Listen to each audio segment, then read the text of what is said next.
अभी हम लोग जो राम जानकी ठाकुर बाड़ी है, इससे संबंधित बहुत सारे मुद्दे उलझे हुए हैं।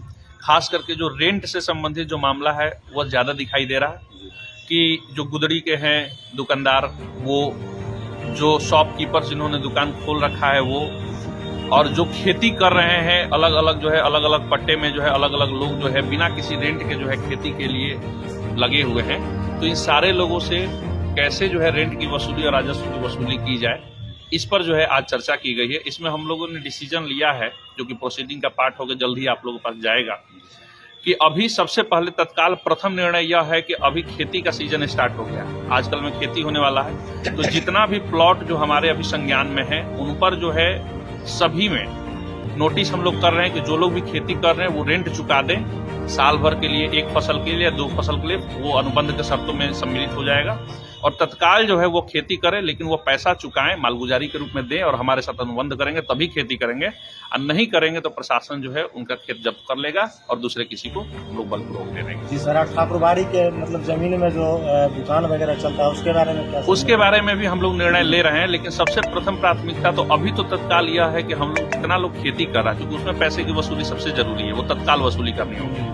और दूसरा जो है वह किया गया कि जो गुदड़ी पे छोटे छोटे दुकानदार जो रेहड़ी पे ठेला पे काम कर रहे हैं उनसे जो है एक दर निर्धारित किया जाए। इसमें कमेटी ने निर्णय लिया है कि 3 महीने पर जो है, या हो सकता है कि टेंडर के माध्यम से भी या खैरात के माध्यम से भी, तो अभी हम लोग पूर्ण डिसीजन की स्थिति में नहीं है, लेकिन एक प्रथम दृष्टया हम लोग के बीच सहमति बनी कि 3 महीने के लिए अनुबंध मिनिमम किया जाए। जो दुकानदार साल भर के लिए हमारे साथ करना चाहते हैं कि रेंट साल भर के लिए चुका दे एडवांस में, या 3 महीना के लिए करना, 3 महीने के लिए करेंगे। और जितने भी दुकानें हैं उनके लोकेशन वाइज जो है उनका दर निर्धारित किया जाएगा मार्केट वैल्यू पर।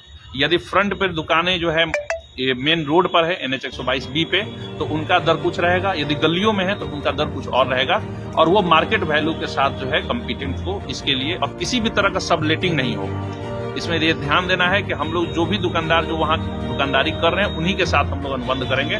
सबलेटिंग को नहीं बर्दाश्त किया जाएगा, उसके लिए हम लोग जो है पूरा का पूरा शर्त रखेंगे और निबंधन करके ही और रेंट लेके ही उनको दुकानदारी करना है। जी सर, पिछले मीटिंग में हुआ कि 84 लाख के स्कैम का जो मामला आया सर, उसके बारे में कुछ कहना चाहेंगे? उसके लिए हम लोगों ने मोहद्दीनगर बैंक से बोला है। मोहद्दीनगर बैंक के इस अगले बार में मीटिंग में जो है उनके मैनेजर को भी हम लोग बुलाने वाले हैं कि जो बैंक का ट्रांजैक्शन हुआ है 84 लाख का, वो कहाँ कहाँ हुआ।